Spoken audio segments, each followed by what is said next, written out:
through all these golf events that you have coming up? Gabby, I'm glad you asked. Got my calendar right here. July 17th at Red Run, and then July 31st, I have the American Golf Outing for the Cancer Society. I also have the American Cancer Society golf outing on the 31st, and also I got yours on the 18th, buddy. Yeah, I'm gonna be there. Whoa, boys, these are a lot of events and golf outings. Well, you want me to miss my own golf tournament? Gabby, they're all great calls. I mean, this is... Hold on. I got this. Guys, I got this. Don't worry about it. Hold on a second. He always... Hey guys, coming so fast. How are ya?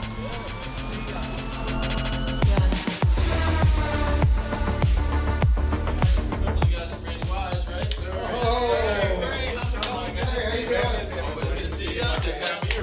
The Randy Wise Celebrity Golf Tour. Watch for the eye.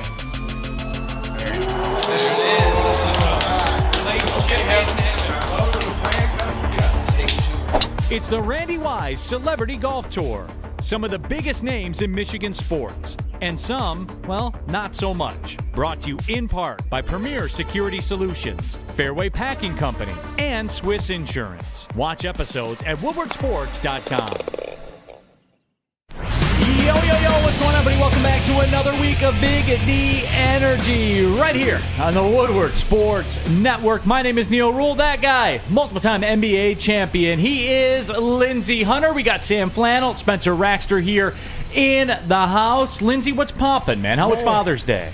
Excellent. I relaxed, got on the grill, had a couple of drinks, kicked my feet up.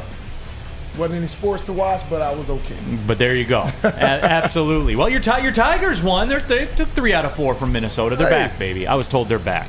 No, but happy to have you all with us. Spencer Raxter, how was the weekend? You know, I live for this update. It was good. It was a good time. Had a lot of fun. Trying to think what I did Friday night. Can't really remember what I did Friday night. Perfect. But, Saturday went out, chilling by the hot tub. Went out later. Me and a friend were hanging out, and then she left in the morning, and then I went to my brother's for Father's Day, so that was a lot of fun. Gloss is over. And then she left in the morning? Yeah. Okay. All right, Spenny. Oh, cool, man. Yeah. Saw the old school It's picture the in ocean your pops on breeze social that media. takes your Danny breath Raxter, away. man. Oh, yeah.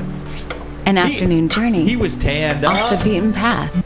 He was looking good. Oh, yeah, dude's a unit. For He sure. was a unit. Sam Flannel, how was the weekend, man? It was good. I mean, as you know, I spend a lot of my time here fighting with the chat, so I had some aggression that I had to let out, so I went to a concert at the Shelter on Friday night with one of my favorite bands from the early 2000s called Spitalfield. It was a lot of fun. Got a little reckless. Real reckless stuntman. So there you go. All right. But Sam Flannel, everybody getting it in. All of you in the woodwardsports.com chat, though, remember to subscribe to the Big D Energy Podcast, iTunes, Spotify, Spreaker, what have you. Obviously, we have Lindsey in the building today, second hour of the show. I got a couple of Pistons questions. I got some geeky basketball stuff I'm going to ask you, Lindsey. All right, is that cool? That's cool, man. All right, well, we will get into that. Obviously, Bradley Beal got traded as well. I got to give everyone a lesson in supply and demand and how that works and everything like that. So we do have to do that. But it was Father's Day yesterday, Lindsey. Did you catch Jordan Love's act? The soon-to-be starting quarterback for the Green Bay Packers. I didn't. This man's out in the streets, and Spen will mark me here. Yeah. This man is out in the streets, out in the social media channels, talking about wishing the Bears a happy Father's Day. Jordan Love. And Lindsey, mark me on this, okay? You tell me if I'm out of line, tell me if I'm right, wrong, crazy, whatever. I have a little piece of advice for Jordan Love early on as he gets this thing rolling. Number one, first and foremost, Aaron Rodgers' accomplishments are not your accomplishments, Jordan Love. Am I right with that one? You're absolutely right. Okay, so there we are with that. Aaron Rodgers' accomplishments are not your accomplishments, Jordan Love. So I would worry about, I don't know, like starting a game, winning some games, things like that, Jordan Love. And besides, I don't know if you know this or not, yesterday's prices are not today's prices in this division.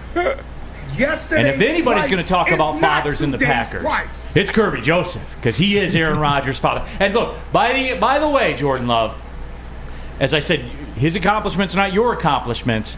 And even him, it's been a decade since he's had any, quote, accomplishments. You can have your cool MVP awards and beat the Washington Commanders on October 30th or whatever when it doesn't matter, when you were losing the fourth quarter. When it all comes down to it, Aaron Rodgers usually lost. Go check the resume.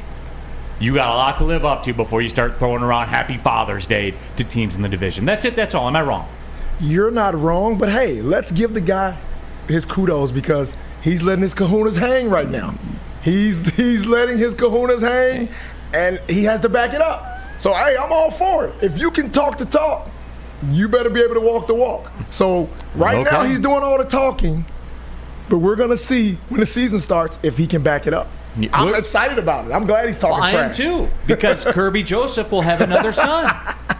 He'll have another son. And it turns out this season. All of you get into that WoodwardSports.com chat thread. Dog Pound jumping in says, hi, guys. How are you? Detroit Dabber 313. Lindsey's in. Nice. So there you go. All right. We know that's not Sam Flannel's burner. Right. Dog Pound also said the Tigers won a series in June. That's big. They finally did win a series, Lindsey. Hey, look, man. Sports is looking up in Detroit right now. Things are getting better. Right? Here on Mark M, Kirby has the adoption papers getting drawn up for Love and Fields. You think he's seen like a family attorney or something like that? Look, dude, all I know is, as an athlete, you have to have a sense of a little cockiness, right? Sure. We all do. No doubt. You have to believe in you. Right. I that's what I look at this as. He's, is he going a little overboard? Absolutely. But don't they all? At some point, don't they all? Right. We all have done it. You've told stories on here before. Yes. You came in, you were feeling yourself. Always. You're supposed to. Yeah. Like, that's how we get to that level. Then you go against Kobe. Right. And you realize that there's levels to this. Yeah, no doubt about it though. But a big weekend as well. There are some moves being made in the NBA. There are some moves looking to be made in the NBA as well. The Phoenix Suns made the trade for Bradley Beal. And Lindsey, look, the overriding reaction I got to that over the weekend, and as soon as I saw Phoenix Suns, like I knew. I had an idea of what the return was going to be. And what people need to understand is Bradley Beal was the only guy in the league with the no trade clause. Yep. So that right there limits who you can do business with. Right. And when it limits who you can do business with, Lindsey, it limits your return. Because if Bradley Beal says, hey, I'm only lifting the no trade clause to go to Phoenix or go to the Lakers, guess what you're getting back, Lindsey? Not much. Not much. Yeah, and that's what it is. Like a bunch of second-round picks, Landry Shamet, the contract of Chris Paul, because Chris Paul will never play a minute in Washington. What do you anticipate that dynamic will be like? Chris Paul will probably be shipped off to the Lakers or somebody like that, I would imagine. I would imagine they're trying to find a third team to get involved, to try to make it work smoothly. If not, then, he'll probably be bought out. They'll work out some kind of deal where they can buy him out and he'll be on the market. And, of course, we all know where he'll probably end up. Yeah, there is no doubt. There is no doubt. Yeah. You know what? A little bit later, too, I do want to ask you, did you I know you caught Rasheed Wallace on the podcast telling a funny Lindsey Hunter story, right? Fans asked me about that. They said the next time you were in. Yeah, I've heard that all week, man. I say, hey, man, this story about you and Sheed. I'm like, hey, man, that's back in the day. I got to ask you about it, though, a little bit later on, okay? For sure. Just really simple. You know me, man. I'm not going to put you on the spot. It's cool. It happened. Everybody witnessed it. It's nothing secret about it. Plus, Sheed said it. So, Exactly. So it's out there already. Exactly. I'm not, I wasn't there, so I don't have anything to add. But I am going to ask you, your take. DNC ENT, the trade didn't make the Suns better. Their problem was depth, and they traded 2 rotational pieces for a starter and are now paying the top 4 players $161 million. And for me, Lindsey, we'll touch on a little deeper in the second half of the show, but just to wet the whistle for everything like that. I expected myself to feel more about that when I saw it. When I said that, I was like, it doesn't shift the balance of power. You know what I'm saying? Because Denver is so surgical at what they do. Like I think Denver, the core, the system, the fact that everybody's back. I'm not. It's a big ask to say, are the Nuggets a dynasty, which we see all over, ESPN, all the talk shows. I'm not going to go there because health dictates dynasties. That's just a talking point. But on surface, does Bradley Beal swing the balance of power to say, hey, if they play a 7-game series and Denver has home court, they still can't beat Denver? Does he shift it that much? No, he doesn't. I think you saw the odds changed a lot when they acquired him. I think they probably betting wise have jumped. They moved the needle probably. Yeah, but that always happens. I know. It's a reaction. Goes. Yeah, but practicality wise, I love Bradley Beal as a player. I think he can score the basketball. Sure. But I don't know if he's that much of a difference maker. Like it's going to be interesting to see how much of a difference maker he is, because there's two sides to the ball. You got to play defense and offense, and how much is he going to buy into being a defender? How much is he going to buy into being the third fiddle to two dynamic guys who are 1A and 1B or whatever, whoever's going that night? He's going to be the third guy. Right. How is he going to adjust to all that? So it's a lot. Now they don't have a point guard, so they'll do it by committee. Those three guys will do the bulk of the ball handling. So it won't be, it's going to be an interesting, watch to see how they fit together. And I'm just not, right now, I'm not bought into them being the team. Like this dominant force that everybody's selling it to be. Because you got to look at it. They got to jump Sacramento. They got to jump the Lakers. There's a lot of teams out west, that didn't make it to the finals. They didn't make it to the conference finals that are better. So they're just not a shoo-in to be in the conference finals. I don't look at it that way. Yeah, and again, just going back to supply and demand. Right. There was a limited set of teams they could deal with. So you're at the mercy of that. And I believe it was Chad in the WoodwardSports.com chat thread said, got to give a lot of credit to Beal's agent. And you do, because Bradley Beal had Washington over a barrel and said, give me everything I want or I will go somewhere else. He had him over a barrel of money. Yeah, no question about that. Spenmo, when you heard that trade, do you echo my sentiments? Where you at with it? Because I'm curious. I don't think that pushes them past other teams that were already above them in the West. But, we'll see if they're going to keep Ayton, if they're going to move Ayton and free some things up to add a couple more depth pieces. The bench is looking pretty lacking. They're probably going to start Josh Okogie at 3, which I like Okogie. Like, he plays good defense, and he can just be a guy that runs around, plays defense. Doesn't really have to get involved in the offense when you have that many stars out there. But we'll see how it all fits together. I think they're all underrated playmakers, so that's one thing. Like, they could all – the three of them combined can equal a point guard, like the way they can handle the ball and move it and distribute it. So we'll see how it works. But can the three of them combined equal a point center? No, it cannot. It won't happen. I'm so happy Jokic cashed one in, man. I'm so happy about that. He deserved it. Cements his status too in the game. But it's funny how things work in sports. Soon as the Nuggets won the championship, everybody was like, "Man, it's great to see you. We're getting rid of small ball is dead." And I'm like, "No, it's not. Small ball is not dead. What are you talking about? It's small ball with the 7-footer." That's it. This guy can bring the ball up the court. Yeah. This guy can shoot He plays threes. small ball. Exactly. He just happens to be 7 foot. But he's smart enough to know when it's nut cutting time, I'm getting right in the paint and I'm gonna do the dirty work. Yeah. So that's the difference in him and other guys. Right. Other guys resort to, I'm a big that can stretch the floor. So when things get tough, I'm gonna try to knock down a 3. No, Jokic does the opposite. When things get tough, he barrels himself right down in the middle of the paint. And he gets you a bucket. And that's what I love about him. No question.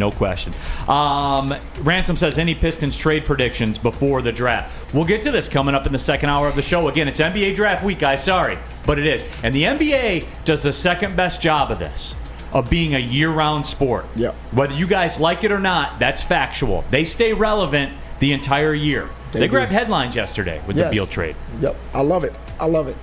They did. That's it. That's all. So we are going to get into all of that. Dispo, Romeo, we'll be there this week, I'm told. We will. Let me tell you guys about Dispo, Romeo, because the heavyweights, Ermanni and Edwards, are going to be there. So join us at the Dispo family at their Hazel Park location on June 23rd for Ermanni and Edwards and the Woodward heavyweights from 2 p.m. to 7 p.m. Come prepared as Dispo Dispensary takes your cannabis experience to new heights. Located at 634 West 9 Mile Road, Hazel Park, Michigan. See you there for Ermanni and Edwards with Maz and the Woodward heavyweights live June 23rd at Dispo Dispensary, your local cannabis plug. We don't like to brag that we are the toughest sports network in Detroit, but we do have a guy named Darren McCarty on our side. Woodward Sports. The sports marketing agency would not be who we are without great community partners like Higuera Health and Carol Zaniga. It's an awesome opportunity to partner with your organization. Higuera Health is a comprehensive behavioral health organization. We serve children through older adults with mental health, substance use, and developmental disabilities across Western Wayne counties, and really excited to now be in downriver communities as well. Give us a call at 734-458-4601. Woodward Avenue, the first paved road in America. Woodward Sports, the first sports network born in Detroit and made for Detroit. Off and running on a Monday, Big D Energy, Woodward Sports Network, Neal, Ruhl, Lindsey, Hunter here in the house for DMAC. DMAC will be back tomorrow. Sam Flannel, Spencer Raxta here with you. WoodwardSports.com chat thread. Jump into that. Subscribe to the Woodward Sports YouTube channel. And we are here doing it. We talked about Jordan Love and Father's Day and the Chicago Bears and all that kind of stuff. I do want to get into some football because yesterday we talked about Father's Day. My dad is big into cars, right? Like, that's his thing. Like a lot of people from his era, big into cars, worked in the car factories, all that stuff. So we went out to Greenfield Village, which means you roll by the Lions training facility out there in Allen Park. Like, literally passed by, and I was like, man, it's summer. I saw some of the cars in there. You know, some people were in there doing some work and things like that. And just kind of, not saying we're there, but I got the feel, Lindsey. You know what I'm saying? Yep. Okay, so let's set this in stone, and I'm curious to get your take. Obviously, being a pro athlete and things like that, realistic expectations for rookies for the Lions. Just, Gibbs, Campbell, Laporta, Branch, all of them. I'm not saying like one by one. This is more of a general question about it. When you come into the league, you were a big-time scorer at your level, one of the best scorers in the country. You come in, you're going to the Pistons. A franchise that had recently won NBA titles and the Bad Boys and all that kind of stuff. The media's expectation, the fans' expectations versus your expectation. Right. Do you think that these guys, that nobody expects more from these guys than those guys? Or do you think maybe we put too much, given the stakes too, right? With the Lions season and everything like that. Where do you think that all fits in? These guys that are walking into camp, where do you think, I'm not asking you to get in their head, but what were your expectations when you walked in the league first year? Here's the thing, and what you said has a lot to do with it, because it's where is the team heading? Are they rebuilding, or are they looking to go further? Yeah. In the Lions case, they're looking to catapult themselves into the elite, right? So as a player coming in, especially young guys, you're thrusted into that situation. So it's always going to be more expected from those type of rookies. Mm-hmm. If you're going to a team that's, like the Bears, for instance, when they drafted Justin, what was expected? Like, whatever he gave them, they were happy with. Oh, well, he's got 3 years. He's got 4 years. Yeah. They're not saying that about these young guys with the Lions. They're expecting immediate returns because they need that with a first-round pick. We need him to be impactful. We need all these guys to have some type of impact for us to be at a high level, for us to win the division, for us to win a game in the playoffs, for us to be Super Bowl contenders. Those guys have to have some impact, and that's the difference, I think. Yeah, and Hoofhearted says it's going to take half a season minimum for the Lions rookie to start catching on. That's how Hutch and the other rookies started kind of slow. And that is too. Does Aiden Hutchinson, and I don't want to say his tribulations, but there was a curve walking into this league, just like I would imagine there was a curve for you walking into the NBA. Is it that where Aiden Hutchinson, there were some questions asked, he got it together and he answered those questions, resoundingly answered those questions. I think that helps with these guys as far as we, the fans, are concerned. I think that helps because we've seen it start slow and you can work through it and then by the end be in your bag. And Hutchinson provided the groundwork. I don't want to say that buys time for these guys or anything like that, but I think it will help me understand at a minimum. Well, I think everybody has to realize a rookie coming into, this situation, coming into being a pro is they don't have a clue right now because they're just, you're going through practice and you're going through things at a different speed right now. When game time hits and the game speed comes and they realize they're like, oh my God, this is different than anything I've ever been a part of. There isn't a readjustment that you have to do mentally to get, used to that type of speed because it's different. I don't care what anybody says. Football, basketball, baseball, hockey, whatever the sport is, when you're coming from college, going to that level, the speed is the biggest thing that you're like. Let me ask you this, Lindsey, too. Like for these guys, when you come into camp, you guys practice and you go hard. It's not like you're out there playing around and stuff like that. You play your preseason games. I mean, they're preseason games, but you still play the game. Like you guys are built that way. Like if you're playing and there's a scoreboard, you want to swing that scoreboard and win the game. That first real regular season game, on a scale of 1 to 10, how different was that than 10? 10, because you have no idea. And I think Reggie Miller told a story. He was talking about his first time playing Jordan in preseason. And he said, he was just jacked. He's out there, he's getting off, he's scoring. He has like 12 in the first quarter. Jordan has like 4. And one of his teammates was like, you're killing him. You're killing Mike. And he's like, yeah, I'm killing him. He's like, yeah, keep talking trash to him. And he's like, yeah, he ain't that good, Yeah. He said Mike looked at him, was like, okay. He said they played, the regular season started, and Jordan came in and destroyed him. And he was like, holy crap. That's the difference. Yeah, no doubt. WoodwardSports.com chat thread. Get your thoughts in there, Brandon Katz. And this is real. And look, this isn't Cat Spot. This is Brandon Katz. This is a legitimate question, at least as how I understand it. And I'm curious to get your take on this. Brad Holmes drafted Gibbs and Campbell far too early, and that's created unrealistic expectations. And look, you can get in the waters of how am I supposed to do this job when they got the video of Russell Wilson working out up on the TV. Can we run that later in the show? Yeah, I'll grab it. You guys have to see this. And it's big if I'm going to stop midstream of what I'm talking about to point. Get ready for this. We're coming back with that next segment. I can't handle it. But anyway, look, we can crawl in the weeds and everything, roll in the mud and stuff like that and debate were they drafted way too early, was somebody else going to take them? I'm not here for that, Lindsey. However, I will say this. It was abnormal to see the second running back in a draft go at that pick. That's indisputable. It was abnormal.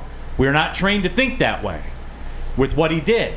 Jack Campbell, it was abnormal. And that's fair. Flannel, that's fair, right? That's fair of me to say. Sure. It was abnormal. Okay. I just want to make sure I'm with everybody.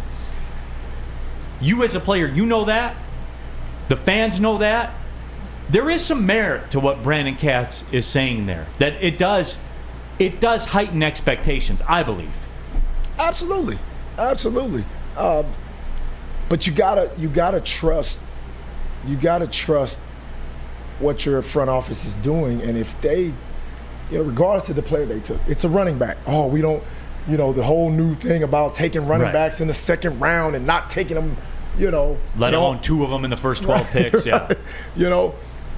If I see a guy and I think this is the guy for me, I don't care what position it is. I'm taking him. That's my guy. That's who I've studied him. I've watched film on him. We've did our background checks on him. We need this. This is a need for us. And if that's what it is, that's who you take. And if that's, what you've done. You've done your homework. Just because everybody else is going to look at it and say, Why would they take a running back that high? Hey, he did it before. It's not new for him. Mm-hmm. He did it before, and he was successful at doing it.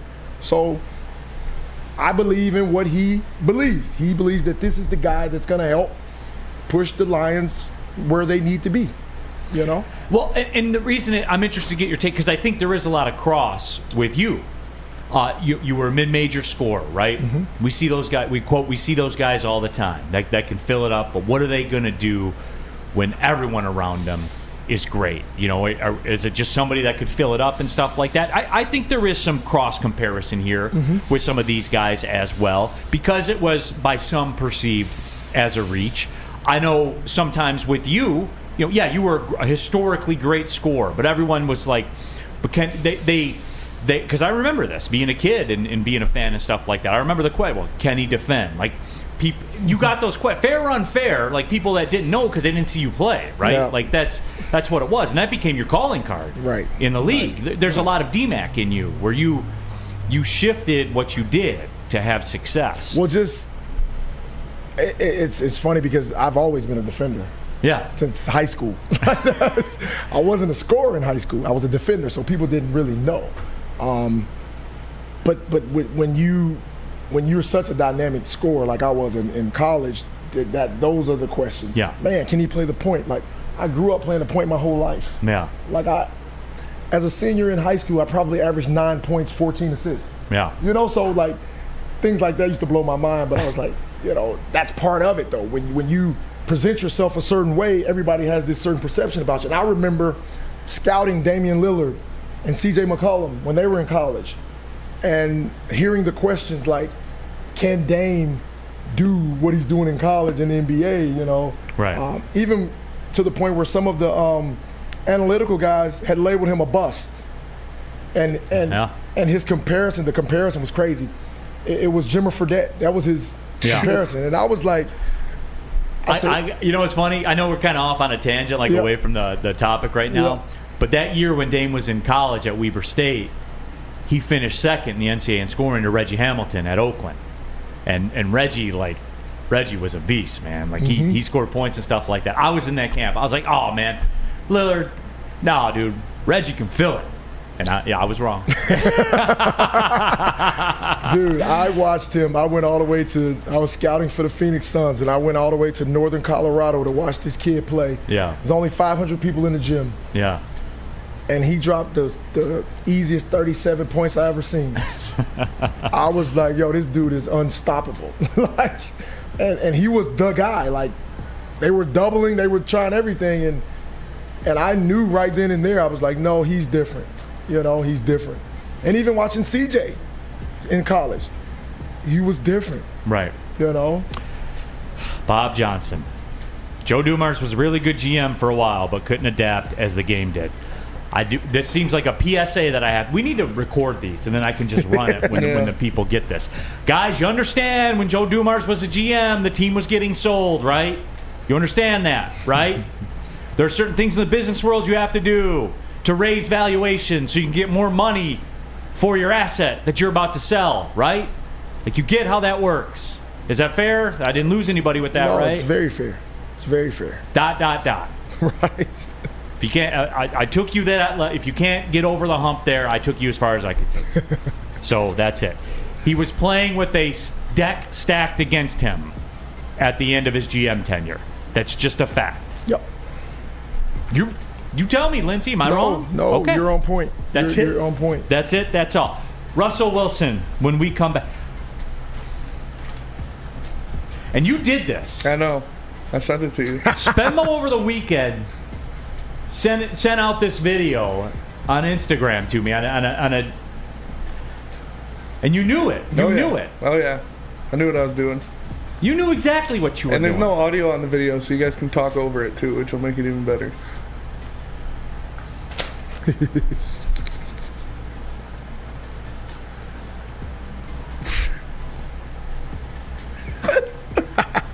was a dick move, Spencer.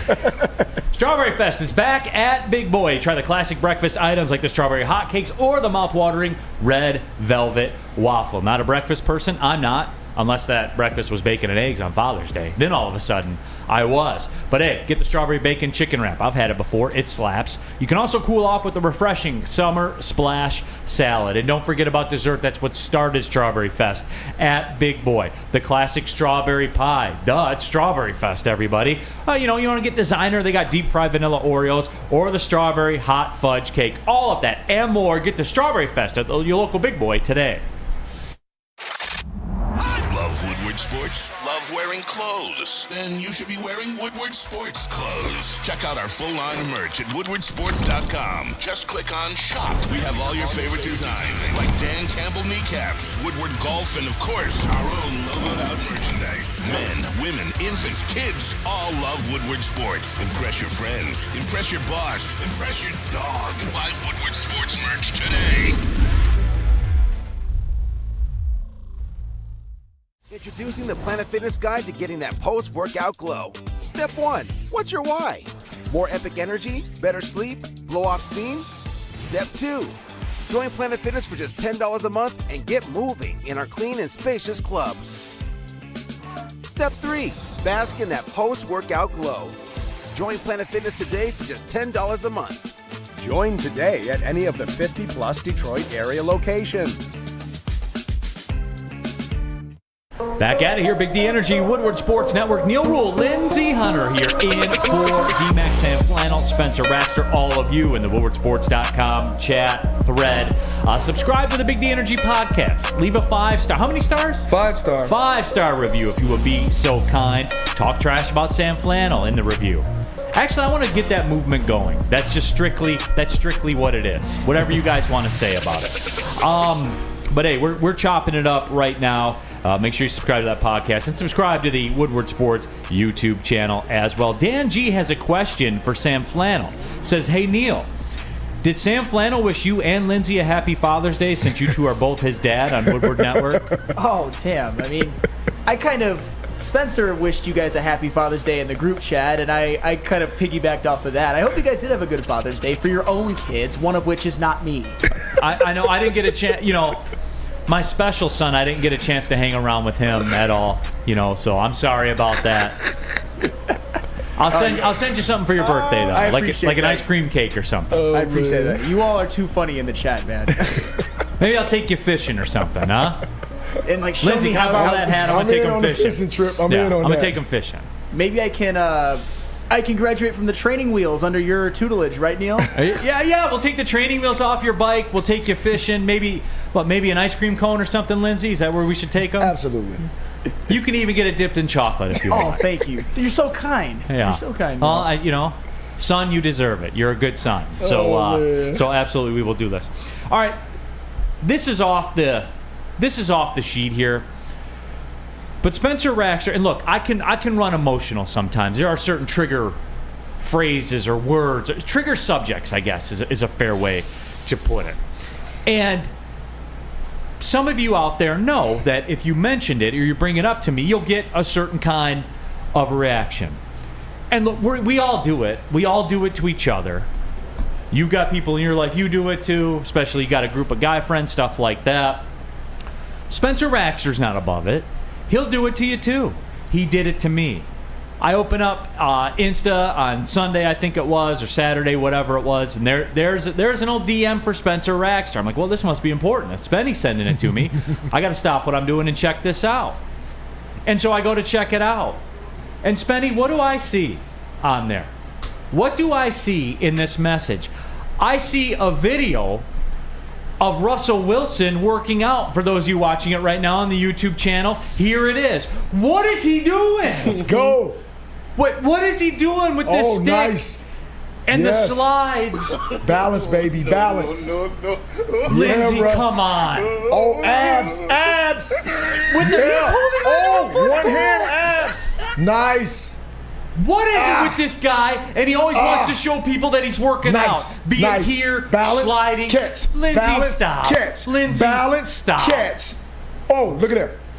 I don't know what this is good for, but nice.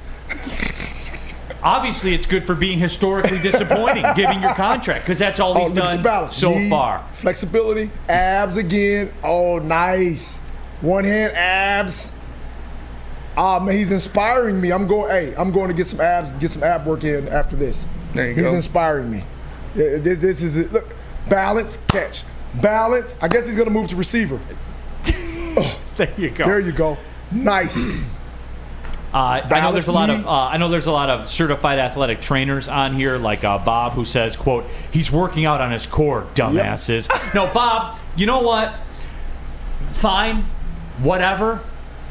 There's a pattern with this guy, whether it's on a plane going to England or if it's in the gym on the little slide thing. And here's the thing, Bob. If he's working on his core, why doesn't he just use a little roller ball like everybody else does? He doesn't have to use a football to do that, Bob.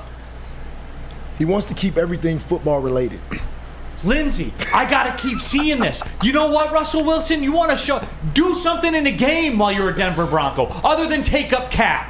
Because that's all you've done so far, is give us videos of you working out, take up a ton of cap space, and make a fool of yourself on a flight to England. Tell me I'm wrong. Somebody tell me I'm wrong. Listen, there's a new sheriff in town as the coach. There's a new workout regimen for him. Things are going to turn around. Trust me. I know. Russ is going to cook. I know. Russ is going to cook this year. Back to the playoffs, baby. Let's go, Russ. I'm going to do some abs when I get done. Lindsey, you need to take off right now. You want to yeah, I got the show, man. You want to take 12 minutes? We'll ISO a camera on you. Lindsey Hunter thinking about making a comeback. I'm going to get a basketball and roll out with a basketball. Who farted says he works out everywhere but on the field. Exactly, that's my point. You know he works out in the salary cap table. You know he works out there. He's the heavy lifter of the team. Look, man, the guy's trying. You ever work out on a team flight? In the aisle of the plane? Come on, man. Be Lindsey, for real. You ever do lunges? No. Lindsey, come on. No. Never. You ever take a basketball and use that as a slide to work out your core? You ever do that? Lindsey, come on, be honest. Listen, man, the guy, he's working out. This is a different workout for him, first of all. So he's doing balance board drills, sliding, core technique, getting himself tight. Plus, what about lunges in the aisle of an airplane going to London? What about he's that? trying to strengthen those hammies, man. Okay. You know what I'm saying? And plus, he's trying to look good. His wife is beautiful. So he has to try to, match that.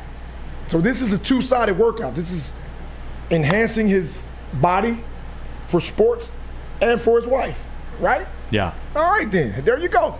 Let Russ cook. Let Russ cook. Maybe you're right. Some of the people in the WoodwardSports.com chat thread say that. Shawnee says, imagine hating on a guy working out trying to inspire other people and I'm make inspired, himself better. Shawnee. I'm inspired. Lindsey, he inspired an NBA champion. I'm going to do some sit-ups when I get out of here. During the commercial break. In my driveway, T.O. style. Yeah. I don't know. Lorena Rios, Neal, walk a mile in his shoes. Okay. With that salary? With that salary? And that lack of performance? I'd love no to. problem, Lorena Rios. Where do I sign up for that? And again, I don't want to talk out of school. Oh, man. You know accuracy is important to me. You guys know that. So what I have to do then is I have to take a look real quick and just give you a refresher. Because what are we talking about with Russell Wilson? What's the main storylines? Flannel? What's the memories of Russell Wilson from the beginning of last football season till today? What stories stick out to you? He was one of the worst quarterbacks in the league, and he probably has the worst contract in the league. The Broncos were supposed to take a leap. They finally have their quarterback, and it was actually the Seahawks that maintained their level of play, and they seem to have worked out. They've gotten a better deal out of the whole Russell Wilson trade so far. Russell Wilson was a complete disaster. There you go. At 38 years old in 2026, he is a $58.5 million cap hit. In 2026. To his defense, though, he had a new offensive coordinator. He had new team, new everything, right? Right? Sure. That has nothing to do with him doing this on a video or doing lunges on an airplane going to London. Neal, he's... On the team plane. Lindsey. Neal. The guy is doing something different to get different results, right? If he was doing the same thing he was doing last year, then we would be like, okay, the guy is going to be the same. He's trying something new. Let's wait and see. Let's wait and see. Now, when Russ comes out cooking, then what are you going to say? Then it's on me. Then I will look in this camera and say, you know what? I should have let Russ cook. But on the other side, when it's the same as it was last year, for people like Brandon Catspot in the WoodwardSports.com chat thread, Catspot said Russell Wilson will be a top 5 quarterback in the league next year. Woo! And then Nick Pancone said it best, I believe, when he said, okay, Cats, back that up and take him in your fantasy league. Let me see your outcomes. That's it. That's all. But fantasy is different than real football. So. No, they're both terrible with him. They're both, fantasy is reality, and reality is fantasy with Russell. With Russ. Wilson out here getting Rocky Mountain High knees. I love it. Yep. So there you go. Oh, Lorena Rios. They seem to be mad at me all the time. Neal, why do you put in miles on the treadmill each day to go sit down in a chair and spout off? Well, because, Lorena, I want to inspire others to be better. That's why I do it. I want to improve and inspire others to show that you can chase your dreams too. And single-handedly destroy an NFL franchise. I'm just waiting to get my $242 million 5-year contract and come out and be awful and be mid. That's what I'm waiting to do. I just want to inspire others. I do. That's what it is. That's why I do it. Every day I get on that treadmill, Lindsey, just like every day when you get out in those streets and run, you don't do it for you. You do it to inspire others. That's what it is. So, yeah, but again, this is all Spencer's fault, and he did this. I didn't do it. And I'm looking for you to take accountability for your actions, and we can all move on. It's fair. I knew what I was doing. Oh, man. I knew what I was doing. And it worked. Are you going to take accountability? Accountability for what? I just said I knew what I was doing. I know. Yeah, that's accountability. Okay. All right. So we can move on. I'm going to keep sending them too. No, you're not. I'm blocking you. Hey, you need some insurance in the insurance game today? What's the play? You go to Swiss Insurance, of course. Planning on sponsoring a golf outing this year? Ask Swiss Insurance about hole-in-one, putting contests, and $1 million shootout coverage. For a very affordable amount, you could give away a huge prize like $10,000 or a new car. Help build your business with big ideas. Check out Swiss today, SwissINS.com, or call Mark at 248-800-4177. Again, that is 248-800-4177. It's Swiss Insurance. Can't get enough Woodward Sports content? Head over to woodwardsports.com right now for up-to-date sports articles and great entertainment news. We have the best writers, bloggers, and coverage all at your fingertips. Head to woodwardsports.com right now to experience all Woodward Sports has to offer. Walk into any Lady Jane's Haircuts for Men for an award-winning haircut experience and automatically enter for your chance to win not one, but 2 vehicles of your choice, courtesy of Les Stanford Buick GMC of Ferndale. That's right, 2 cars, one for you, one for your wife, your girlfriend, or your best bud. Lady Jane's Haircuts for Men, open 7 days a week. Walk in anytime, sign in, sit down, watch your favorite team play, and before you know it, your hair will be game ready. Let one of our talented, award-winning stylists make you look handsome and clean. Lady Jane's Haircuts for Men. It's wicked awesome. Your childhood may be over, but playtime is not. Outdoor Equipment Company is your source for outdoor power equipment, sales, service, and parts, carrying top brands such as Bad Boy, LS Tractor, Steel, and more. Servicing the Great Lakes region with locations in Metro Detroit and Greater Lansing. For more information, visit us at OutdoorEquipmentCo.com. Outdoor Equipment Company, your power equipment playground. All right, back at it, Big D Energy, Woodward Sports Network, Neal Ruhl, Lindsey Hunter, Sam Flannel, Spencer Raxter as well. Happy to have all of you with this. How about this? WoodwardSports.com chat thread. Bob says, Flannel Sam greater than Neal Ruhl. Thank you. Somebody finally has my back. But no, I'm not greater than Neal Ruhl. There you go. Not yet. You got it, man. Look, we were talking football. We got sidetracked by Spencer Raxter. He's pled guilty to his actions. He'll be sentenced accordingly, and we will move on. We were talking Detroit Lions. Amon-Ra St. Brown, and I won't excuse myself from the discussions because that's why I'm here is to have these discussions. I am an Amon-Ra St. Brown simp. I admit that fully. He is a tier and a half below Penei Sewell to me. Okay. Penei Sewell is it. Like that's my ultimate being. That's my guy. I'll die on the hill for Penei Sewell. Amon-Ra St. Brown, though, for me, pound for pound, is getting ready to show everyone. Not that he hasn't already, because I believe he has. But he hasn't had that loud coming out party yet. The national coming out party. He finna. Like, it's coming very, very soon. But FanDuel put out its NFL wide receiver tier list. I have not seen this yet, so I'm reacting in live time here. Tier 2, huh? They had one of Justin Jefferson, Adams, Kupp, Hill, Chase. Tier 2, Diggs, Brown, Lamb, St. Brown. And then Tier 3, McLaurin, although McLaurin got a Pro Bowl berth over him last year. But whatever. Mike Evans, quickly getting towards carcass status in the NFL. Wilson, Metcalf. I'm bigger on Metcalf than most people are, and I'm bigger on Deebo Samuel than most people are. Yeah, whatever, though. Tier 2, as somebody who really, really believes a ton in Amon-Ra St. Brown, for where he is right now, I know everyone wants me to get on the mic and say, no, he's a Tier 1, which I believe he is, but I get why the national pundits might not be there yet. Who would you put him over in Tier 1? Maybe I'm talking myself into it right now. Right, because I'm looking, there's, Hill? Cooper Kupp? All right. From a numbers perspective, I think Cooper Kupp is the most vulnerable in that group. I do, given the injury, the state of the Rams. And look, situations matter. No doubt. Situations matter. So from that standpoint, I would say I'm not calling for it now, but I could very easily see a world where his numbers are better than Cooper Kupp's next year. Very easily. Well, and a lot of that is predicated off who's Cooper Kupp receiving the ball from. Like you said, situations matter. Yeah.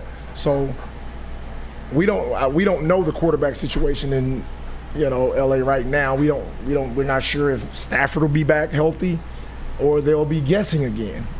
So that matters for Cooper Kupp. But right now, if Cooper Kupp was a Lion, what would his numbers look like with a quarterback that can get him the ball? No question. It's just, I wonder, and I'm curious to get the guys' thoughts on this as well. Flannel, does Cooper Kupp get that injury label now, almost too soon? Do you see a world where this starts to happen?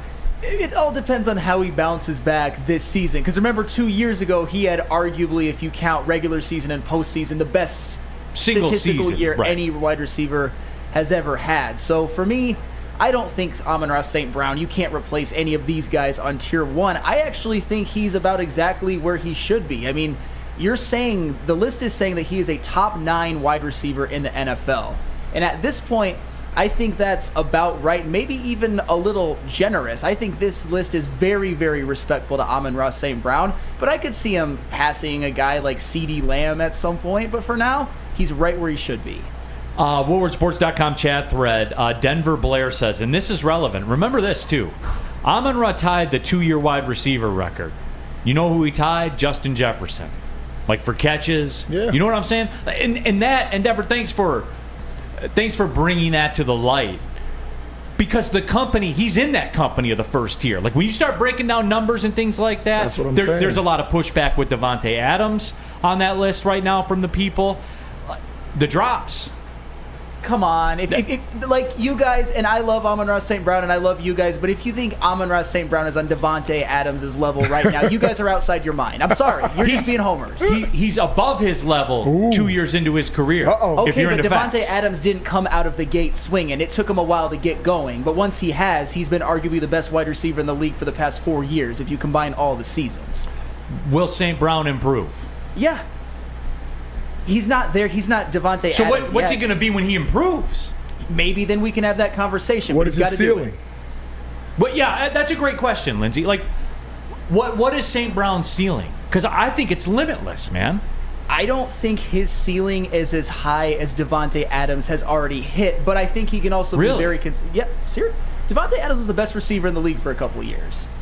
Spedman, where are you at with that I comment? love Devontae Adams. I'm a big Devontae I do Adams too. guy. Yeah. I think when you look at the ceiling of a receiver like Amon-Ra St. Brown compared to those dynamic X receivers that are on the outside, like a Chase or an Adams or a Jefferson, those guys can just do more. So their ceiling is going to be a little bit higher than what Amon-Ra St. Brown can do, although the production could be similar. And that's where it is, because this comes back to this for me, Lindsey. What do we see on the highlight shows? We see the splash plays all the time. Always. We see Devontae going up and grabbing one and bringing it down. You see Chase going up with the one hand and making over two people and making the grab. Yes. What you don't see with Amon-Ra, if Jared Goff had to close his eyes and throw a pass on 3rd and 5, who's he going to throw that pass to? That's fair. That's fair. And why is he going to throw it to him? Because that's his reliable dude. Guy. And he knows how it's going to end. Right. But think about it, most top-tier quarterbacks have that guy.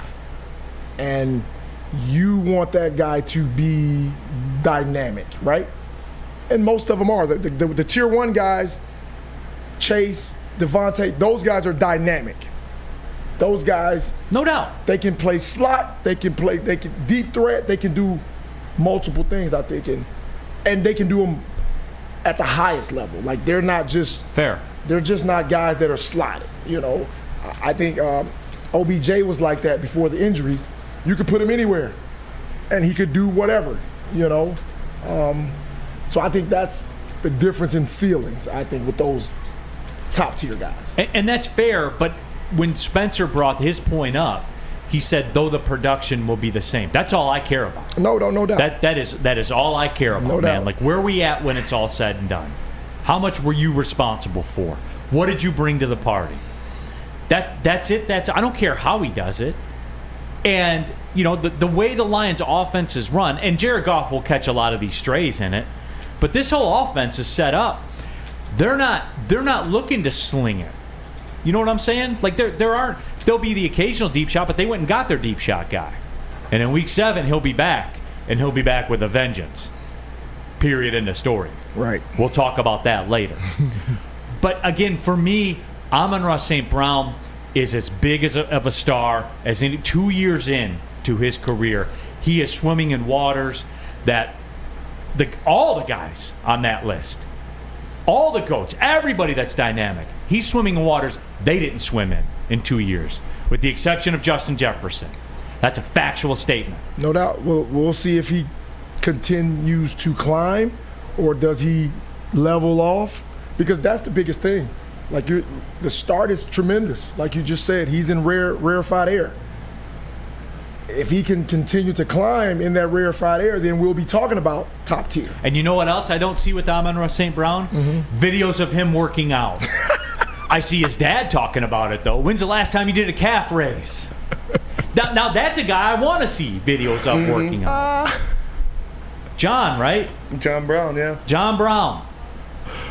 I want more videos of John Brown working out. I want less videos of Russell Wilson working out. You want to, quote, inspire somebody? Listen to John Brown talk for a minute. Spencer Raxter went and did calf raises that day. It's true.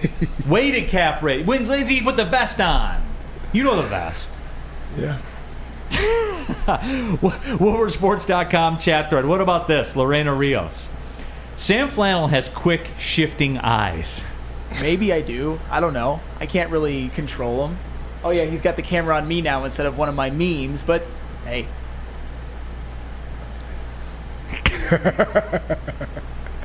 Did that on purpose.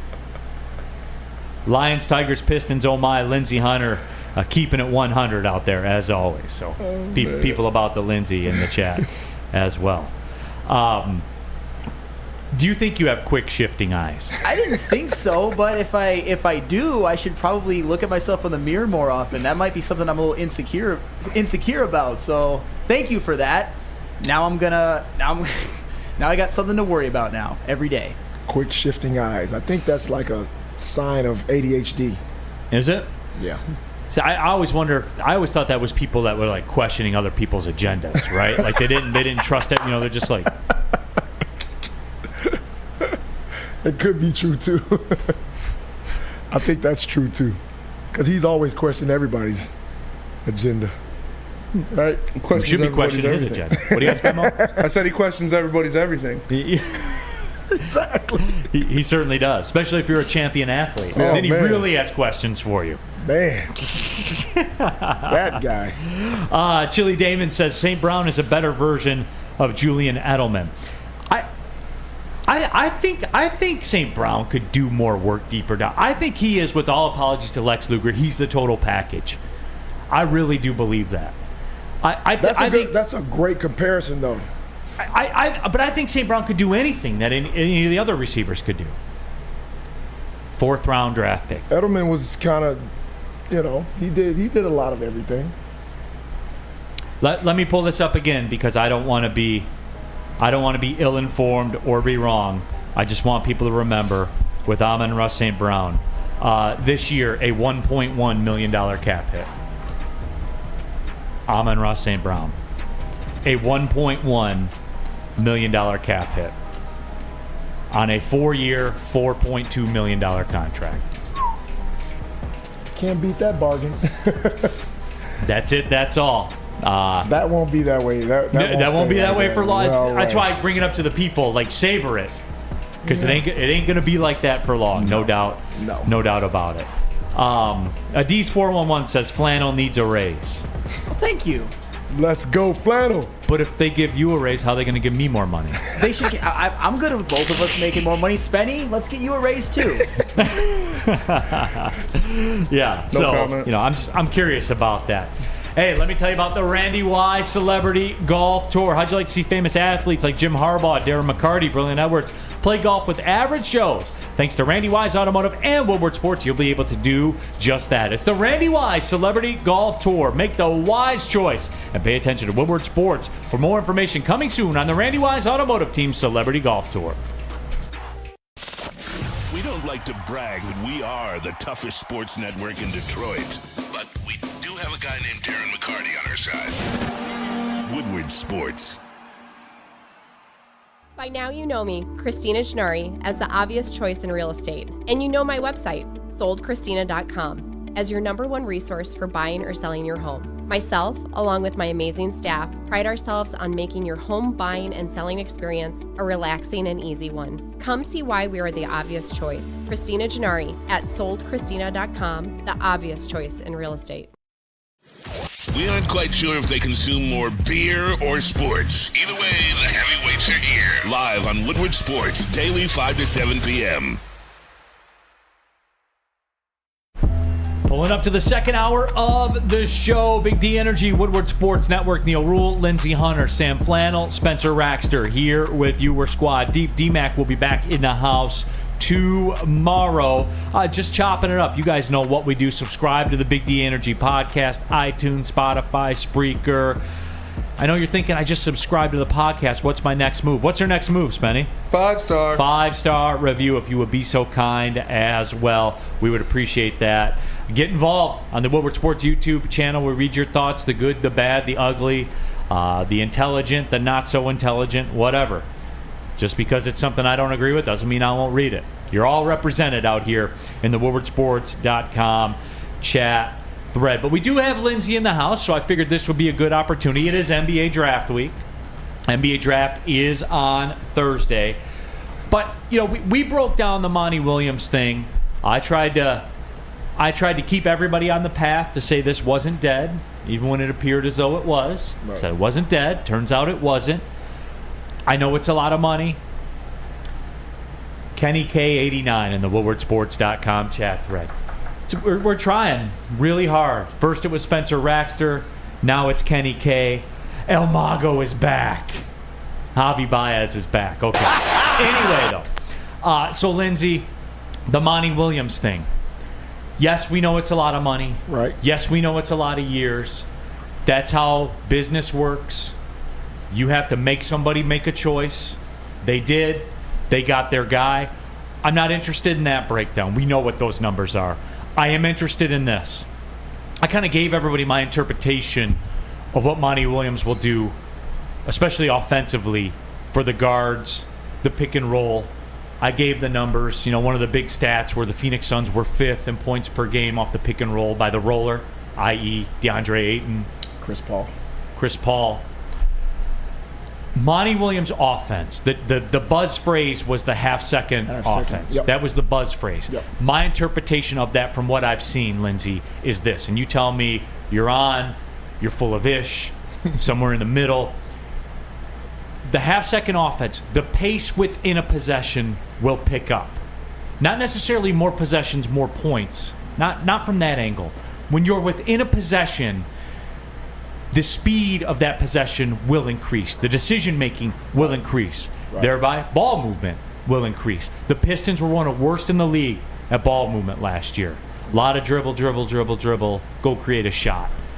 Am I on base with that? Is that the biggest difference we're going to see? Half-second, quick decisions, the pace within a possession will change. You're on point because that's exactly what Monty wants. He incorporated the half-second, I think, solely in Phoenix because of, the way Chris Paul plays. Chris Paul is a ball-dominant guard, right? And when you got a scorer like Booker and you got Aiden and you got KD, then we need quick decisions. We need everybody to spread that ball as fast as possible to give these guys ample opportunities to make plays, right? Right. I think that'll happen here with young guys learning, I don't hold it. And I don't sit here and try to dissect the defense by, over dribbling. It's catch, shot. If I don't have shot, pass, or make a play. And I think that'll speed things up. And it'll help those guys adjust their mentality to how we play. And I think we'll be more efficient that way. I think we're capable of scoring. I think we got enough weapons. And once the young guys get acclimated with what Monty has incorporated and acclimated with one another because they hadn't really played together a lot. Right. It'll be different. It'll look totally different, and I think it'll be more efficient. In the WoodwardSports.com chat thread, Brandon says Detroit's defense will get exposed if they play fast. The faster a team plays, the harder it is for that team to defend. And Brandon, it's not fast like you're thinking. No. Like it's not get a shot up in 10 seconds. Well, it's faster within the possessions will remain about the same. There may be a few more, but they'll remain about the same. That's what I'm trying to drive home to everybody. Like when I say half-second play fast, not, get a shot up, It's not come down jacking threes. It's not that. And people misconstrue playing fast with we're just coming down shooting. That's not what that means. And plus, even if your pace of play is fast, the Warriors have always been top 5 in pace of play. But the years they won the championships, what was the key determining factor in them winning the championship? They were top 10 in defense. Right. So it doesn't matter pace of play. You can still play fast and defend. Mm-hmm. That doesn't matter. It's about, and we'll see it with Monty. Monty will have definitive defensive structure. There'll be no guessing of what we do defensively. And that's it, Lindsey. All right, give me the geeky stuff. Sports talk for one. Right. Neal in Washington Township wants to know. We've heard about the offense. We've heard about the buzz phrases and all that kind of stuff. Explain what Monty Williams will do defensively, maybe differently than what Pistons fans have seen. Well, defensively, like if you watch Phoenix play, of course, on side pick and rolls, they'll down all the screens, which is force them baseline. They'll force everything baseline. They'll funnel them to the bigs. You may get late switches. Like our rule was always under 6 seconds we switch, but you're still switching in a down, and which gives the big. You got to be able to keep that guy in front of you for 5 seconds. Which is doable with the bigs that we have. Right. You'll see things like that. You won't see so much of the.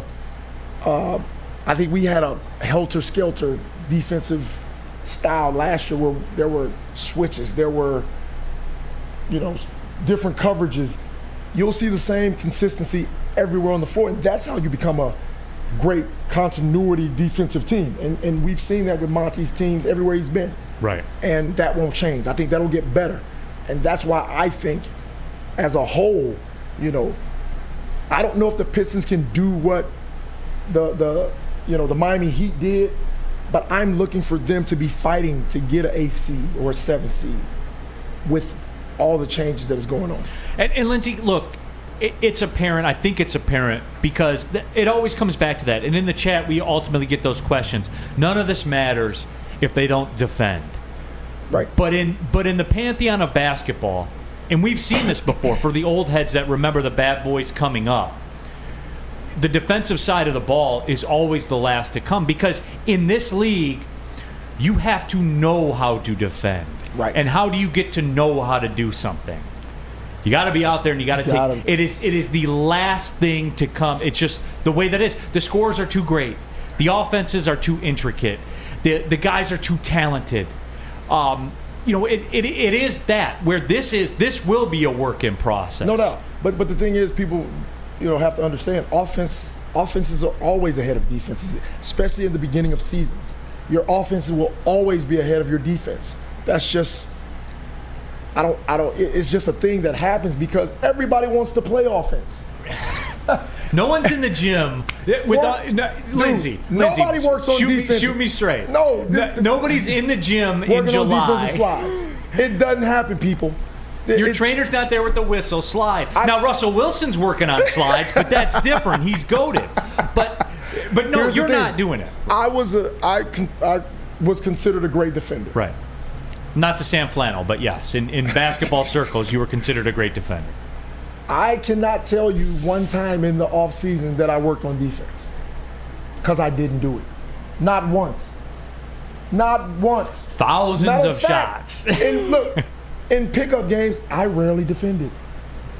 I was just like, hey, let him score. I mean, hey, who cares? Because I'm going to score. Let me get the ball. That was, I'm not guarding nobody. Now, season starts, I'm in your chest.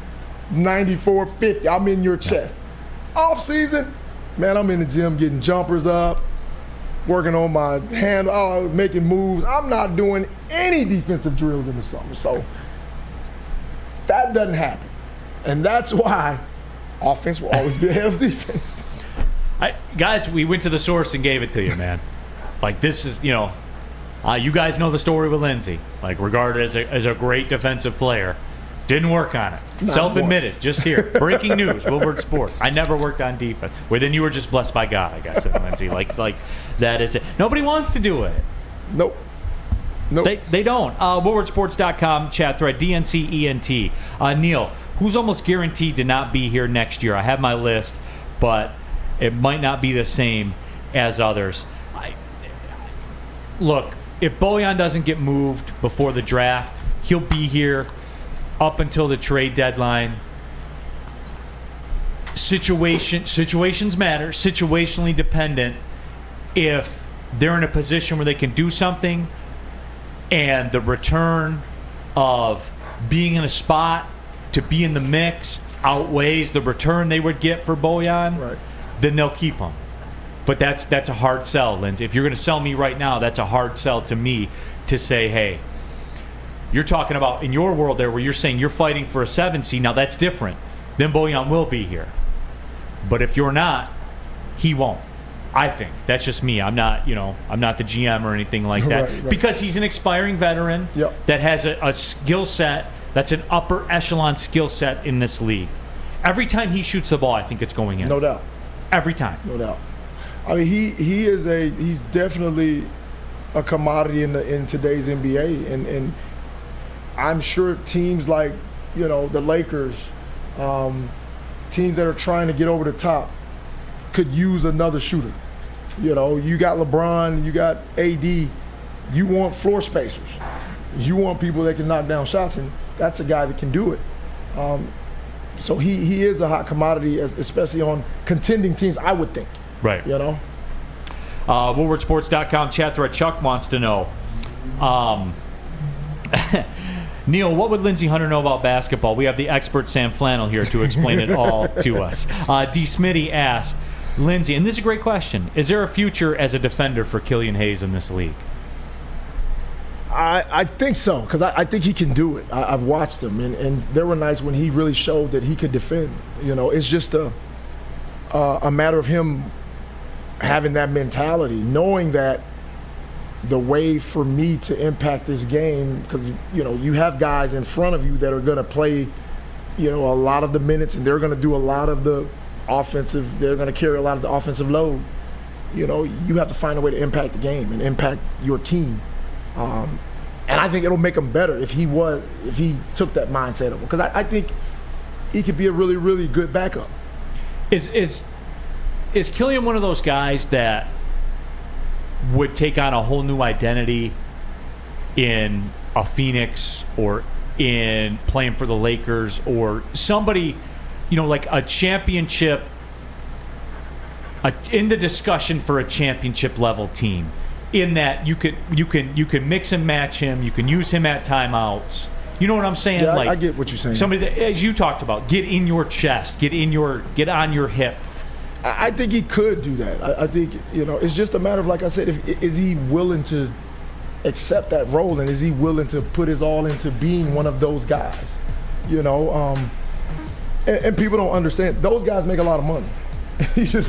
We've watched PJ Tucker exhaust his contracts every year because he can defend and make a corner three occasionally. But he defends. That's all he does. Here's one more question. This is kind of becoming like a de facto Ask Lindsey thing, which we'll do at the end of the show, by the way. Real quick, this will be the last one on it. Neal, can you ask Lindsey, are modern NBA players really worse mid-range shooters and lazier on defense? And Lindsey, that one bothers me, when people ask, are they lazier on defense? And I would say no, because the scorers are so much more refined and so much more athletic. They're the most athletic they've ever been, the scorers, the great ones. Right. People don't understand. And they can't hand check anymore. What's that? You can't hand check anymore on defense. Right. You can't touch. You can't put your hands on people. The game now is built to help offensive players. Like the NFL. Right. It's almost like the NFL. Yes. It's built to help the offense have the advantage. So when you have gifted offensive players, it's hard. People wonder why these guys are putting up astronomical numbers. Dude, you can't. You get out on an island with Devin Booker, and you think you're going to stop him without being able to touch him. You're not. It's over. You got a pick and roll with Jokic and Murray. What are your chances of stopping them? Yeah. Very, very hard. Especially when Jokic gets that inside step, it's already over. You may as well just put 2 points on the board and go back down. Or 3, because if Murray comes off and you don't step up, boom. That's it. That's all, man.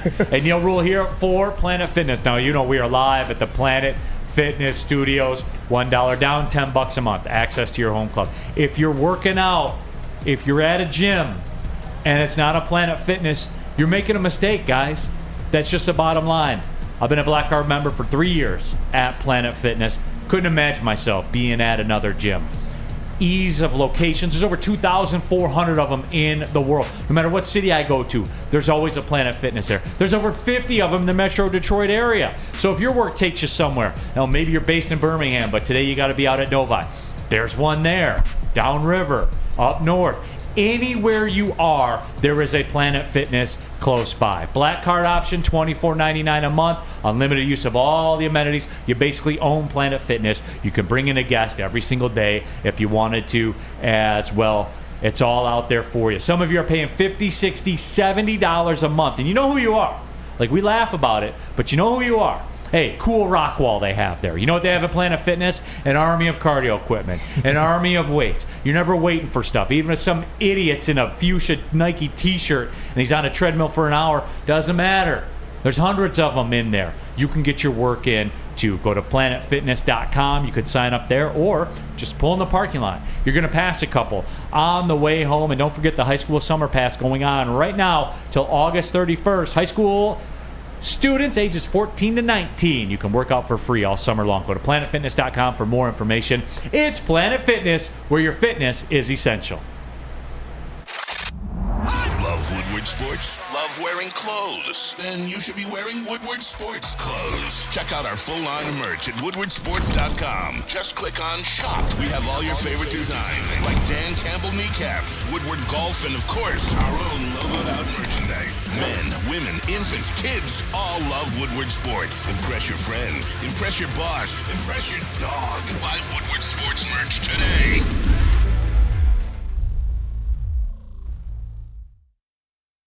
At work and at home. We're there with smarter security solutions, featuring complete automation with customized alerts and more. For over 90 years, we've been the company that's been counted on to protect what matters most, all with personalized service and care. Right now, for a limited time, receive a free video device plus free installation with a new home system. Guardian Alarm. We protect Michigan. Back at it, Big D Energy, Woodward Sports Network, Neal, Ruhl, Lindsey Hunter in for D-Max, Sam Flannel, Spencer Rockstar here with you. We're talking some Pistons. It's NBA Draft Week. Relax, people. It's Draft Week. It's Draft Week. We are getting into it. Subscribe to the Big D Energy Podcast, iTunes, Spotify, Spreaker, wherever you are at with your podcast. Boom, get in there. Give it a 5-star review if you would be so kind. But just chopping it up. And Brandon Katz in the WoodwardSports.com chat thread. Lindsey Hunter's delusional. A wing player that makes $20 million who isn't an all-star and can't defend is not an asset. And Brandon, I would ask you the question. And I have a unique way of doing this, Lindsey. But I'll ask you this question, Brandon, and be honest. We're in a league now where Steph Curry will make $60 million next year. Is Bojan 1/3 the player of Steph Curry?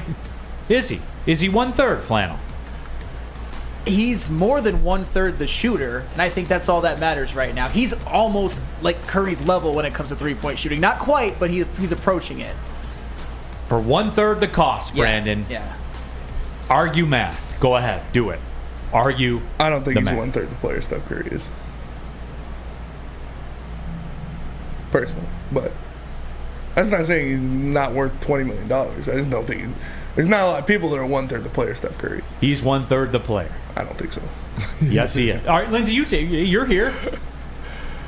Is he 1/3 the player?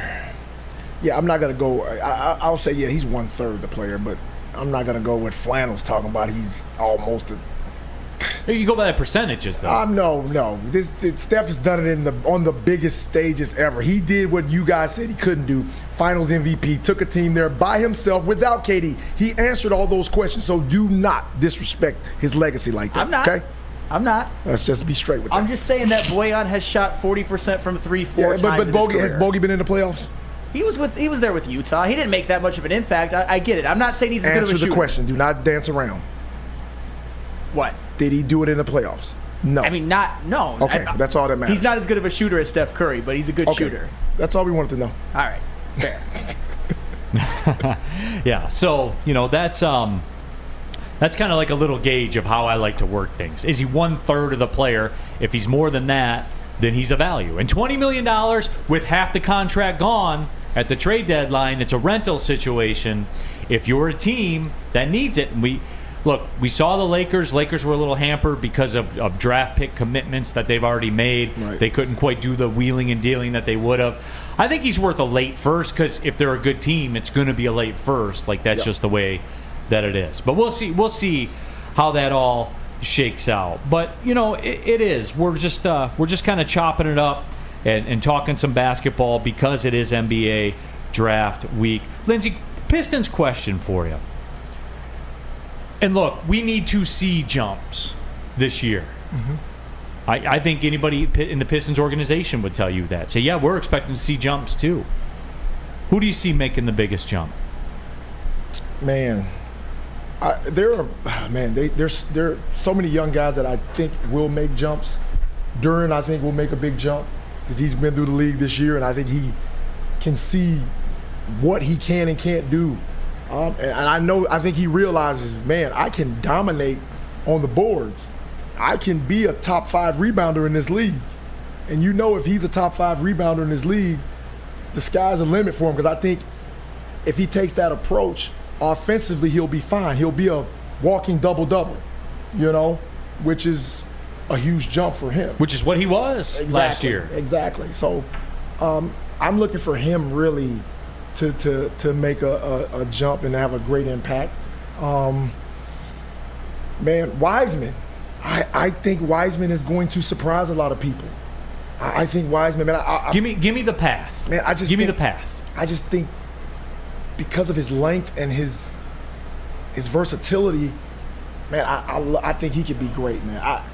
I look at him as a 4, because I'd put Duren at the 5 and have him at the 4, and because he can shoot the ball, he can put it on the floor. I just think he can be a vital piece to the future.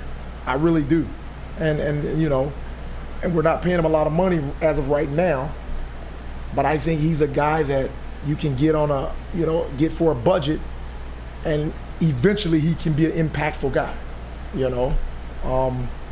Just defining his role, which I think Monty will do, and him thriving in it. Because I wouldn't give up on him. I think he could be he has all-star potential. And if we can tap into that all-star potential, man, we got something special. QT in the WoodwardSports.com chat thread. Wiseman looked to me more than a year away. Still could be a guy who gets a lot better. And that's always the thing with Wiseman, right? Like, footers that can shoot it. And he's athletic. Sure. He's athletic, man. I just hope he can find that comfort level within himself and have something that he can do definitively on the court every single night. And that's what he has to find. Have we forgotten about Cade Cunningham? Oh, no. Now, you know what I'm saying, though, right? Like when I asked that question. But I think we all expect Cade to be he should be breaking into the all-star round. That's what we're envisioning, right? Right. So that's what I expect him to, you know, be fighting for one of those all-star spots. You know, and I think he's going to have to do that in order for this team to fight for a playoff position. My biggest thing about the Pistons and where they sit, and I've been on record with this, you tell me, because I think Jalen Duren is going to be a star in this league. And I think he will gain the most from Monty Williams being here. Mm-hmm. His scoring average will jump. His shots per game will jump. And I'm not talking about because I'll save you typing it right now in the text. I'll save it. He's a 58% free throw shooter. Stop it. I'm not talking about pulling from 20 feet. I'm talking about the pick and roll game. This is Monty Williams' bag. Guys, you will see it. You will absolutely see it. And Jalen Duren, I believe, will be pushing the high teens in points per game. 15 points per game, which you already know you're getting 12 rebounds minimum. I think he's going to be... He has a potential to be the biggest star on this team, which I know is a bold statement. But it could be there, man. Like Dwight Howard-esque in his day. I know we've forgotten about Dwight Howard. No, I've never forgotten about Dwight. People just crack on him because he's had just such some crackpot situations going on in his life. Right. But Dwight Howard should have been a top 75 NBA player. No question. You know. But people forget. And if Duren can be that impactful like a Dwight Howard, you're talking about a guy that was Defensive Player of the Year. You're talking about a guy that took the Orlando Magic to the finals and had a chance to beat the Lakers. Like, that's how great Dwight Howard was in his prime. If he could be anywhere remotely as good as that, I think he's going to be in that discussion, man. Flannel. I hope so. I hope so. Flannel. You're one. You give Dwight Howard his props. Absolutely. Like you understand that. Yes. You're appalled. So you give like Dwight that. Howard his props, but you kill Ben Wallace. Well, Dwight Howard also averaged consistently 20 and 10 a game when he was when he was in his prime. He was the best center in the league for half a decade. No question about it. That's fair. Yeah. Didn't win a chip though. That's true. But that was a tough team he was going up against, like Kobe, Powell, Bynum, Odom. Yeah, Ben didn't have a problem. Ben didn't go against anybody. No, Ben was playing against scrap metal. Well, he also had Chauncey Billups, who shot the lights out, and he didn't shut down Shaq in the finals either. So that's that. He won. It always devolves into this, doesn't it, Sven? It always does. All right, we're going to take a break. And we come back, I have a critical question for Spencer, because we have a bit of NBA breaking news, as a matter of fact. I have a question for Spenny. The Michigan State Spartan, Spencer Raxter. Sports marketing agency. They help spread awareness about mental health and substance abuse. Their podcast is called This Is the S Word. Helps address the stigma associated with seeking help. If you're struggling or someone you know is struggling, go to thesportsma.com. Thesportsma.com, the sports marketing agency. They're here to help.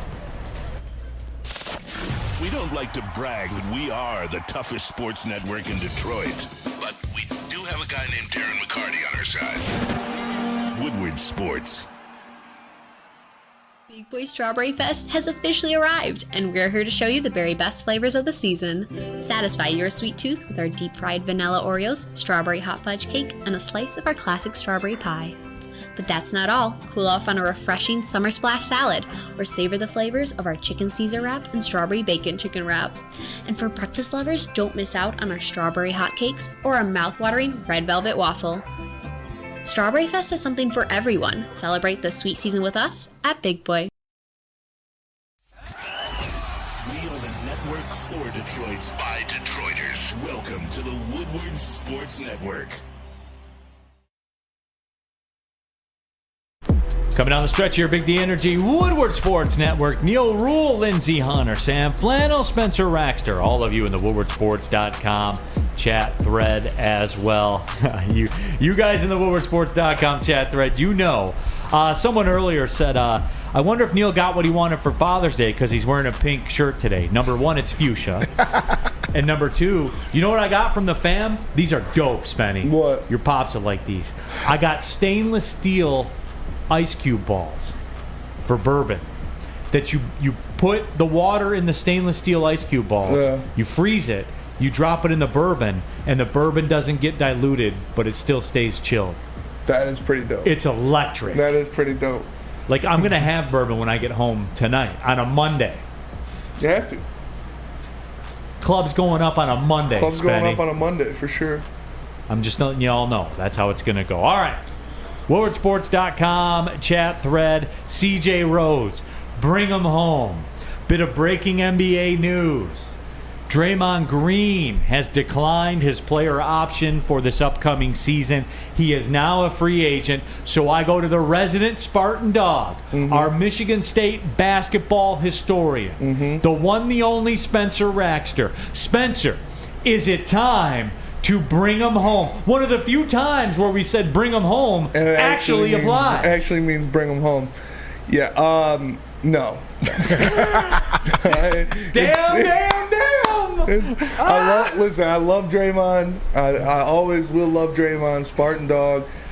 And no, it's not time to bring him home. It's what he would not be a fit to this team. Obviously the defense helps, but you need defense and shooting.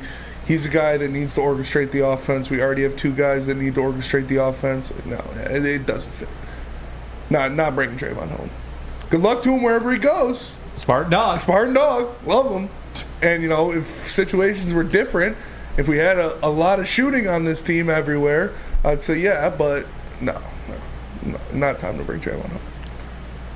Man, I'm so disappointed. I wanted that so bad. Bring him home. No. Bring him home. Listen, I love Draymond. Spartan dog, the man. But no. Lindsey, is it time to bring him home? Nah.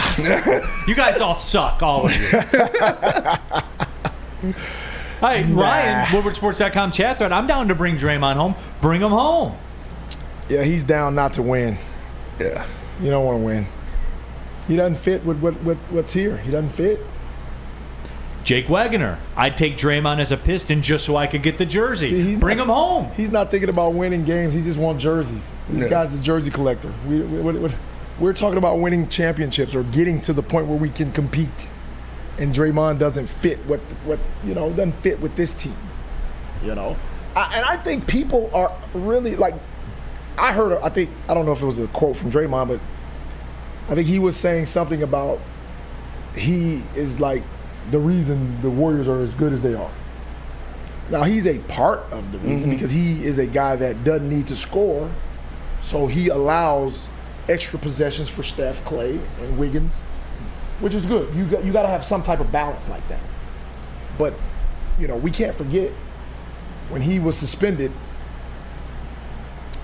they went out and won without him, right? That is true. So, as good as he is, and I think he's a great fit for the Warriors. Defensive Player of the Year a couple of times, right? Yep. But they may be able to exist without him and still be as good. WoodwardSports.com chat thread. iHearter says, I like my bourbon neat and room temperature. There are some bourbons that I like that way, iHearter. I feel you on that. There are some out there that I like. Rack says, Neal, I think that's called enabling. Good. I can blame my family now.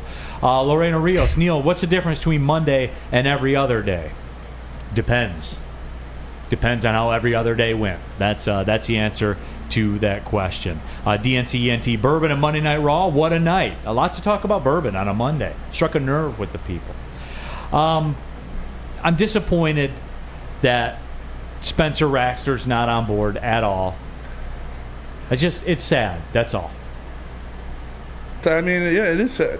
I'd love to be, bring him home. Bring him home. Welcome Draymond Green back, but doesn't fit the team, doesn't fit the timeline.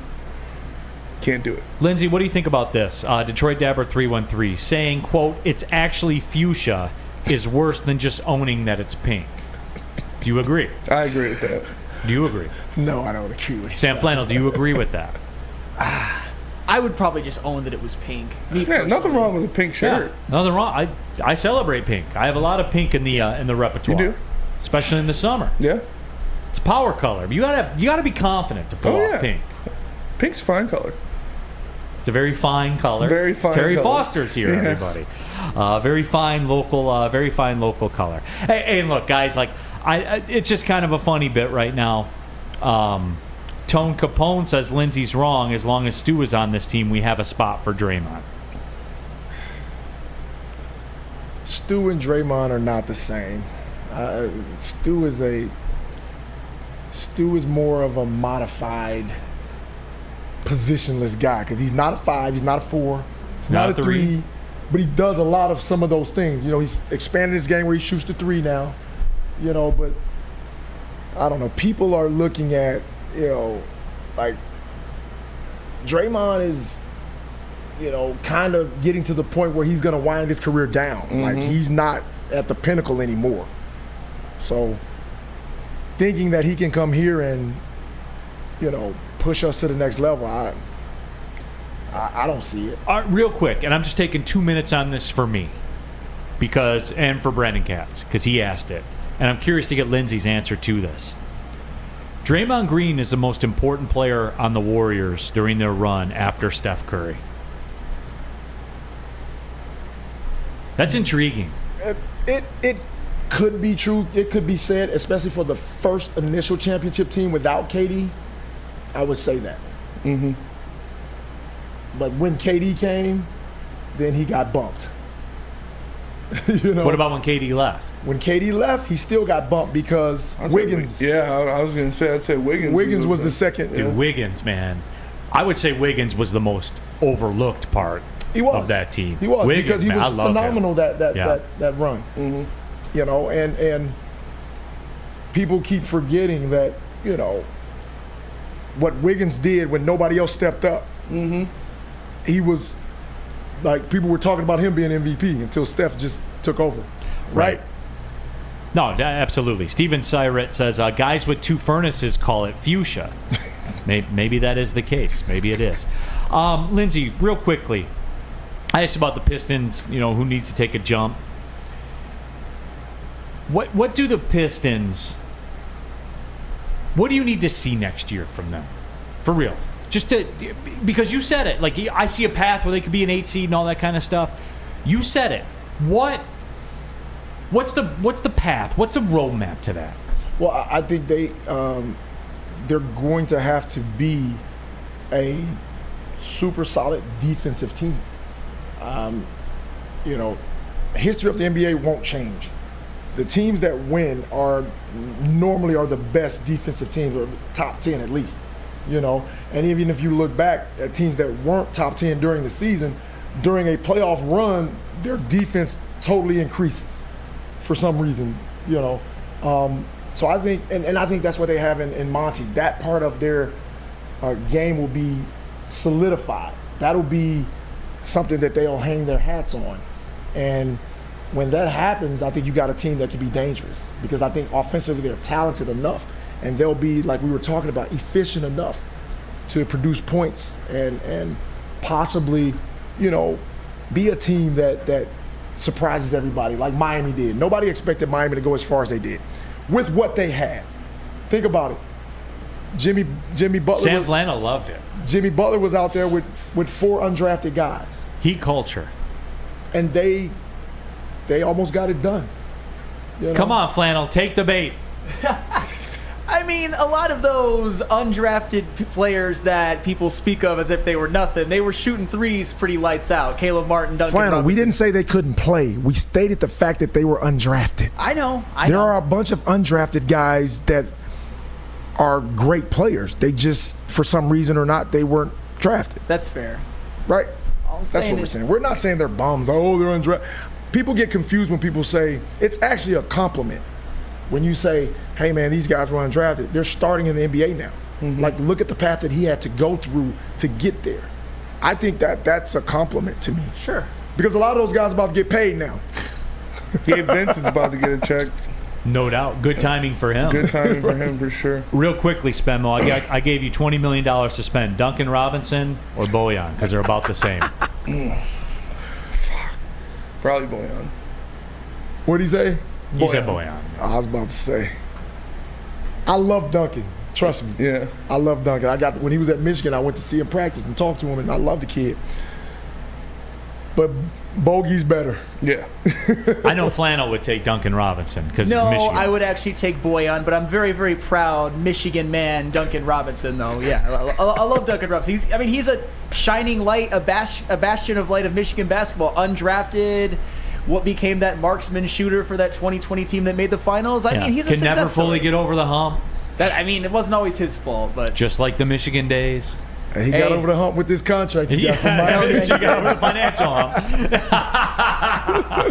That is true. Lastly on this, as we wrap up the basketball discussion, Torrey Brown, Ermanni Bates, bring them home. No. Why would you want to bring Ermanni back home? It's where he got in trouble. It's his home. He needs to go far away from here. Like OKC. Utah. Yeah, that's where that kid needs to be. Yeah, Where you they're can't gonna get put him into trouble in Utah. He said what? You can't get into trouble in Utah. There's nothing going on. No bars, nothing. That's what I'm saying. He needs to be somewhere where he solely focuses on basketball, getting better, getting his body together, where he can, survive.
Can't get enough Woodward Sports content? Head over to woodwardsports.com right now for up-to-date sports articles and great entertainment news. We have the best writers, bloggers, and coverage all at your fingertips. Head to woodwardsports.com right now to experience all Woodward Sports has to offer. Introducing the Planet Fitness Guide to getting that post-workout glow. Step 1. What's your why? More epic energy? Better sleep? Blow off steam? Step 2. Join Planet Fitness for just $10 a month and get moving in our clean and spacious clubs. Step 3. Bask in that post-workout glow. Join Planet Fitness today for just $10 a month. Join today at any of the 50-plus Detroit area locations. We don't like to brag that we are the toughest sports network in Detroit, but we do have a guy named Darren McCarty on our side. Woodward Sports.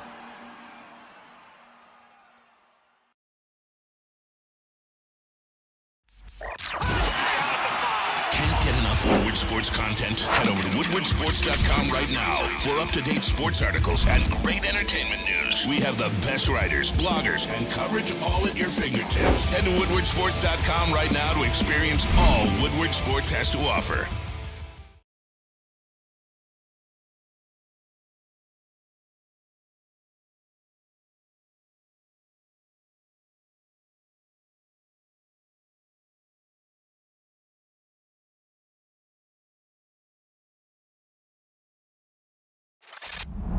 Love Woodward Sports? Love wearing clothes? Then you should be wearing Woodward Sports clothes. Check out our full line of merch at woodwardsports.com. Just click on Shop. We have all your favorite designs, like Dan Campbell kneecaps, Woodward Golf, and of course, our own logoed out merchandise. Men, women, infants, kids, all love Woodward Sports. Impress your friends. Impress your boss. Impress your dog. Buy Woodward Sports merch today.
Ask Lindsey questions together.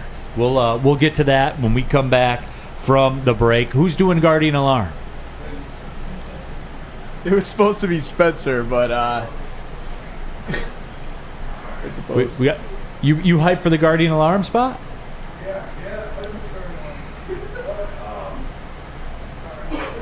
Reload. There we are. All right, yeah, we're back.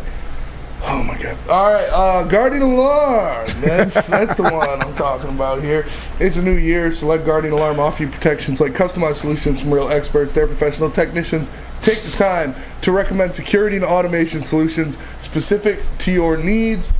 They also have 24/7 professional monitoring. You can call them anytime, day or night, and no Guardian Alarm team member will stay on the phone as long as needed. And of course, they have technology backed by people. Your safety and security deserves technology that's proven to work and people who have been proven to care. So hit up Guardian Alarm and they will get it done for you. Tell them Big D Energy sent you.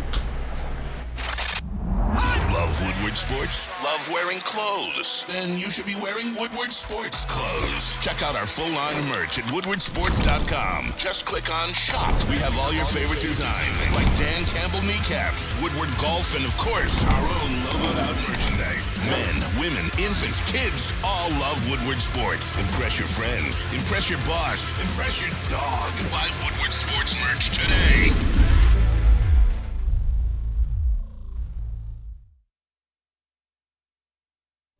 Since the dawn of moving people, Chevrolet has led the way. The world of transportation is changing. At Feldman Chevrolet, we are leading the charge forward. With every electric vehicle, every mile traveled, one Feldman at a time. The company that puts more Chevys on Michigan roads is now the #1 name for Chevy electric vehicles. Oh, hey, welcome back, everybody. Big D Energy, Woodward Sports Network, Neal, Ruhl, Lindsey, Hunter, Sam Flannel, Spencer Raxter, woodwardsports.com chat thread, Kenny K89, the audio is back, like El Mago. Yeah, just like Javi. I always hear about it, but I never see it. You know what I'm saying? Lindsey got the Mercer basketball shirt on today. Yes, man.